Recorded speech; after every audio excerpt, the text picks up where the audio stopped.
Hi friends, Indian overseas bank வந்து பார்த்தீங்கன்னா, local bank officer போஸ்ட்டுக்கு வந்து வேலைவாய்ப்பு நோட்டிஃபிகேஷன் வந்து வெளியிட்டிருக்காங்க. அதை பற்றின முக்கியமான விவரங்களை பார்க்கலாம். முக்கியமான தேதிகள் பார்ப்போம். ஆன்லைன் அப்ளிகேஷன் வந்து பாருங்கள், மே 12 அன்னைக்கே ஸ்டார்ட் பண்ணிட்டாங்க. லாஸ்ட் டேட் வந்து மே 31 2025 அப்படின்னு சொல்லியிருக்காங்க. ஃபீஸ் பே பண்ணுறதுக்குமே சேம் டேட் தான். ஓகேங்களா. அப்புறம் 6 வேரியஸ் ஸ்டேட்டுக்கு வந்து பார்த்தீங்கன்னா வேக்கன்சி சொல்லியிருக்காங்க. நம்ம தமிழ்நாடுமே அதில் இருக்குது. ஸோ லோக்கல் லாங்குவேஜ் ப்ரொஃபிஷியன்சி டெஸ்ட்டுமே இருக்கும். தமிழ்நாடுக்கு வந்து தமிழ். டோட்டலாக 260 வேகன்சி தமிழ்நாட்டுக்கு மட்டும் சொல்லியிருக்காங்க. எஸ்சிக்கு 39, எஸ்டிக்கு 19, ஓபிசிக்கு 70, இடபிள்யூஎஸ்க்கு வந்து 26, யூஆர் கோட்டாக்கு வந்து 106 சொல்லியிருக்காங்க. அப்புறம் பிடபிள்யூடி கேண்டிடேட்டுக்கு வந்து பார்த்தீங்கன்னா டிசேபிலிட்டி கேட்டகரி வைஸ் சொல்லியிருக்காங்க. நீங்கள் தெளிவாக செக் பண்ணிக்கலாம். டோட்டலாக 10 வேகன்சி சொல்லியிருக்காங்க. ஓகேங்களா. ஸோ டோட்டலாக வந்து பார்த்தீங்கன்னா வேரியஸ் ஸ்டேட்டுக்கு, அதாவது 6 ஸ்டேட்டுக்கு சேர்த்து வந்து 400 வேகன்சி சொல்லியிருக்காங்க. ஸோ தமிழ்நாடுக்கு தெளிவாக செக் பண்ணிக்கோங்க. ஓகேங்களா. இதுதான் வந்து வேகன்சி டீட்டெயில்ஸ். அதுக்கு பிறகு கேண்டிடேட் வந்து பார்த்தீங்கன்னா ஏதாவது ஒரு ஸ்டேட்டுக்கு தான் வந்து அப்ளை பண்ணணும். உங்கள் ரெசிடென்ட் என்னவோ அதை கரெக்டாக ஒரு ஸ்டேட்டுக்கு கொடுத்து அப்ளை பண்ணுங்கன்னு சொல்லியிருக்காங்க. இந்தியன் சிட்டிசன்ஸ் யார் வேணாலும் அப்ளை பண்ணலாம்னு சொல்லியிருக்காங்க. சரிங்களா. அதுக்கப்புறம் பார்த்தீங்கன்னா ஏஜ் அண்ட் எஜுகேஷன் குவாலிஃபிகேஷன் வந்து பார்ப்போம். மினிமம் 20 வயசு, மேக்ஸிமம் 30 வயசுன்னு சொல்லியிருக்காங்க. ஏதாவது ஒரு டிகிரி வந்து ஃபுல் டைமில் வந்து முடிச்சிருக்கணும். சரிங்களா. ஏதாவது ஒரு டிகிரி ரெகுலர் ஃபுல் டைமில் வந்து முடிச்சிருக்கணும்னு சொல்லியிருக்காங்க. அதையும் வந்து பார்த்துக்குங்க. ஓகேங்களா. அப்புறம் அப்பர் ஏஜ் லிமிட் வந்து 30 வயசு இல்லையா, அதில் ஏஜ் ரிலாக்ஸேஷனுமே இருக்குது. எஸ்சி எஸ்டிக்கு 5 இயர்ஸ், ஓபிசிக்கு 3 இயர்ஸ், பிடபிள்யூடி கேண்டிடேட்டுக்கு வந்து 10 இயர்ஸ் சொல்லியிருக்காங்க. 1984 இயர்ஸில் அஃபெக்ட் ஆன ஃபேமிலி பர்சன்ஸ்க்கு வந்து பார்த்தீங்கன்னா 5 இயர்ஸும், அப்புறம் எக்ஸர்வீஸ் மேனுக்கு வந்து பார்த்தீங்கன்னா 5 இயர்ஸும் சொல்லியிருக்காங்க. இது ஏஜ் ரிலாக்ஸேஷன். சரிங்களா. ஸோ அதையுமே வந்து நீங்கள் செக் பண்ணிக்கோங்க. அதுக்கு பிறகு இந்த லோக்கல் பேங்க் ஆஃபீஸர் போஸ்ட்டுக்கு வந்து பார்த்தீங்கன்னா பே ஸ்கேல் வந்து 48,480 ரூபா ப்ளஸ் பெனிஃபிட்ஸ் அலவன்ஸ்லாம் இருக்குதுன்னு சொல்லியிருக்காங்க. ப்ராபேஷன் பீரியட் வந்து மினிமம் 2 இயர்ஸ் இருக்குன்னு சொல்லியிருக்காங்க. அப்புறம் bond amount, leave, travel allowance பற்றின கைட்லைன்ஸ்லாம் கொடுத்துருக்காங்க. நீங்கள் தெளிவாக செக் பண்ணிக்கலாம். அப்புறம் செலெக்ஷன் ப்ராசஸ் வந்து பார்த்தீங்கன்னா உங்களுக்கு ஆன்லைன் எக்ஸாம் இருக்கும். அதுக்கப்புறம் வந்து பார்த்தீங்கன்னா லோக்கல் லாங்குவேஜ் ப்ரொஃபிஷியன்சி டெஸ்ட் இருக்கும்னு சொல்லியிருக்காங்க. அதுக்கு பிறகு ஃபைனலாக பர்சனல் இன்டர்வியூ இருக்குன்னு சொல்லியிருக்காங்க. சரிங்களா. ஸோ இதுதான் வந்து செலெக்ஷன் ப்ராசஸ். ஓகேங்களா. ஃபஸ்ட்டு வந்து ஆன்லைன் எக்ஸாமுக்கான ஸ்ட்ரக்சர் கொடுத்துருக்காங்க. டோட்டலாக வந்து பார்த்தீங்கன்னா ஒரு 4 டாபிக்ஸ்லேருந்து உங்களுக்கு கொஷின்ஸ் கேட்பாங்க. 140 கொஷின்ஸ் கேட்பாங்க. மேக்ஸிமம் மார்க் வந்து பார்த்தீங்கன்னா 200 மார்க்ஸ். சரிங்களா. 200 மார்க்ஸ் சொல்லியிருக்காங்க. அப்புறம் மீடியம் ஆஃப் எக்ஸாம் வந்து பார்த்தீங்கன்னா இங்கிலீஷ், ஹிந்தி 2 லாங்குவேஜில் மட்டும்தான் வந்து பார்த்தீங்கன்னா கொஷின் பேப்பர் வந்து செட் பண்ணுவோம் சொல்லியிருக்காங்க. இங்கிலீஷ் நாலேஜ் மட்டும் பார்த்தீங்கன்னா இங்கிலீஷில் இருக்கும். மற்றபடி மற்ற டாபிக் எல்லாமே இங்கிலீஷ் அண்ட் ஹிந்தியில் மட்டும்தான் இருக்கும்னு சொல்லியிருக்காங்க. சரிங்களா. எக்ஸாம் டைம் வந்து 3 ஹவர்ஸ் சொல்லியிருக்காங்க. சரிங்களா. அதே போல் நீங்கள் செக்ஷனல் வைஸ் வந்து பார்த்தீங்கன்னா மினிமம் மார்க் வந்து நீங்கள் எடுத்தே ஆகணும்னு சொல்லியிருக்காங்க. அப்புறம் பெனால்ட்டி மார்க் இருக்குது. ஓகேங்களா. ஒவ்வொரு ராங் ஆன்சருக்கும் 0.25 பெனால்ட்டி மார்க் இருக்குது.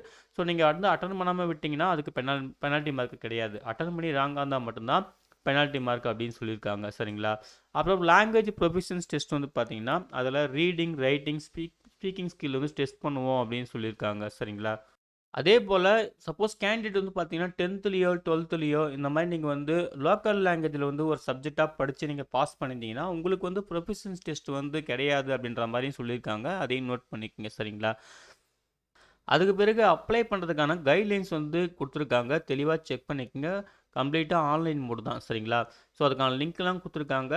ப்ராப்பரான ப்ரொசீஜரை செக் பண்ணிவிட்டு அதுக்கப்புறம் அப்ளை பண்ணுங்கள். ஓகேங்களா.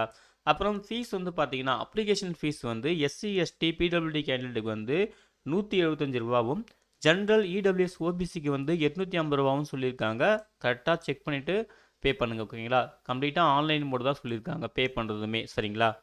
அதுக்கு பிறகு சப்போஸ் நீங்கள் பர்சனல் இன்டர்வியூ ரவுண்டுக்கு போகிறீங்கன்னா, இப்போ பர்சனல் இன்டர்வியூ அட்டெண்ட் பண்ணும்போது என்னென்ன டாக்குமெண்ட்லாம் வந்து கொண்டு போகணும் அப்படின்னு சொல்லிட்டு அதுக்கான லிஸ்ட்டு கொடுத்துருக்காங்க. அதையுமே நீங்கள் இங்கே செக் பண்ணிக்கலாம்.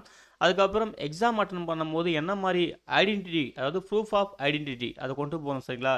அதெல்லாம் வந்து கொடுத்துருக்காங்க. தெளிவாக செக் பண்ணிக்கோங்க. இங்கே பாருங்கள், passport, Aadhaar card, Aadhaar card, PAN card, driving licence கொடுத்துருக்காங்க. ஸோ இந்த கைட்லைன்ஸ்லாம் தெளிவாக செக் பண்ணிவிட்டு அப்புறம் எக்ஸாம் அட்டெண்ட் பண்ண போங்க. ஓகேங்களா. அப்புறம் பர்சனல் இன்டர்வியூக்கான அந்த சென்டர் வந்து பார்த்தீங்கன்னா அது வந்து இந்தியாவில் வந்து நாங்கள் எங்கே வேணாலும் டிசைட் பண்ணுவோம். ஸோ அந்த டைம் நாங்கள் இன்டிமேட் பண்ணுவோம் சொல்லியிருக்காங்க. ஃபிசிக்கலாகவும் இருக்கலாம், ஆன்லைன் மோட்லேயும் இருக்கலாம் அப்படின்னு சொல்லியிருக்காங்க. ஓகேங்களா. ஸோ அந்த டைமில் நாங்கள் கண்டிப்பாக இன்டிமேட் பண்ணுவோம். அது உங்கள் ஹால் டிக்கெட்டில் வந்து இருக்கும், கால் லெட்டரில் வந்து இருக்கும்னு சொல்லியிருக்காங்க. அதாவது பர்சனல் இன்டர்வியூக்கான கால் லெட்டரில் இருக்கும்னு சொல்லியிருக்காங்க. அதையும் நோட் பண்ணிக்கோங்க. சரிங்களா. அதுக்கப்புறம் மெடிக்கல் ஃபிட்னஸ், அப்புறம் கேரக்டர், கேஸ்ட் வெரிஃபிகேஷன் எல்லாமே இருக்கும்னு சொல்லியிருக்காங்க. சரிங்களா? ஸோ அந்த ஸ்டேஜுக்கு அப்புறம் இன்டர்வியூக்கு அப்புறம் இதெல்லாம் கூட இருக்கும். மெடிக்கல் ஃபிட்னஸ் செக்அப் பண்ணுறது, கேரக்டர் செக்அப் பண்ணுறது, கேஸ்ட் வெரிஃபிகேஷன் பண்ணுறது, இது எல்லாமே இருக்கும் அப்படின்னு சொல்லியிருக்காங்க. இதையும் நோட் பண்ணிக்கோங்க. சரிங்களா? மேற்கொண்டு நீங்கள் வந்து அப்ளை பண்ணி முடிச்சதுக்கப்புறம் www.iob.in வெப்சைட்டை டைம் டு டைம் வந்து செக் பண்ணுங்கள். அப்போ தான் உங்களுக்கு வந்து அப்டேட் வந்து சேரும் அப்படின்னு சொல்லியிருக்காங்க. சரிங்களா? அதையும் வந்து பார்த்துக்குங்க. அப்புறம் அன்னெக்சர் 1ல் வந்து பார்த்தீங்கன்னா, நீங்கள் டாக்குமெண்ட் வந்து எப்படி அப்லோட் பண்ணணும், அதுக்கான ஃபார்மேட் என்ன, சைஸ் என்னன்னு சொல்லிட்டு தெளிவாக கொடுத்துருக்காங்க. அந்த கைட்லைன்ஸ் ஃபாலோ பண்ணி அப்லோட் பண்ணுங்கள். அதான் ரொம்ப நல்லது. ஓகேங்களா? அப்புறம் ஆன்லைன் எக்ஸாமுக்கான எக்ஸாம் சென்டர் பாண்டிச்சேரி, அதுக்கப்புறம் தமிழ்நாடு வந்து பார்த்தீங்கன்னா வேரியஸ் லொக்கேஷன்ஸ் கொடுத்துருக்காங்க. சென்னை, மதுரை, திருநெல்வேலி, சேலம், கோயம்புத்தூர், திருச்சிராப்பள்ளி, வெள்ளூர், நாமக்கல், ஈரோடு, திருப்பூர், விருதுநகர், கன்னியாகுமரி, தஞ்சாவூர், கரூர், கடலூர், திண்டுக்கல், ராமநாதபுரம் சொல்லிட்டு வேரியஸ் லொக்கேஷன்ஸ் ப்ளஸ் புதுச்சேரி. ஓகேங்களா? ஸோ உங்களுக்கு எந்த லொக்கேஷன் கன்வீனியன்ட்டோ கரெக்டாக வந்து ஆன்லைனில் அப்ளை பண்ணும்போது கொடுத்து அப்ளை பண்ணிக்கோங்க. சரிங்களா? அவ்வளோதான் ஃப்ரெண்ட்ஸ். இதுதான் வந்து பார்த்தீங்கன்னா ஐஓபி இந்தியன் ஓவர்சீஸ் பேங்க் அறிவிச்சிருந்த லோக்கல் பேங்க் ஆஃபீஸர் போஸ்ட்டுக்கான முக்கியமான விவரங்கள். சரிங்களா? அப்ளை பண்ணதுக்கு முன்னாடி நோட்டிஃபிகேஷனை ஒரு டைம் கிளியராக பாருங்கள். பார்த்துட்டு உங்களுக்கு எலிஜிபிலிட்டி கிட்டேலாம் மீட் ஆயிடுச்சுன்னா ஆன்லைனில் மிஸ்டேக் இல்லாமல் அப்ளை பண்ணுங்கள். இந்த நோட்டிஃபிகேஷன் டவுன்லோட் பண்ணுறதுக்கான லிங்க்கையும் ஆன்லைனில் அப்ளை பண்ணுறதுக்கான லிங்க்கையும் இந்த வீடியோ டிஸ்கிரிப்ஷனில் தரேன். செக் பண்ணி நீங்களும் யூஸ் பண்ணிக்கோங்க. அப்ளை பண்ணுற எல்லாருக்கும் wish you all the best. Thank you.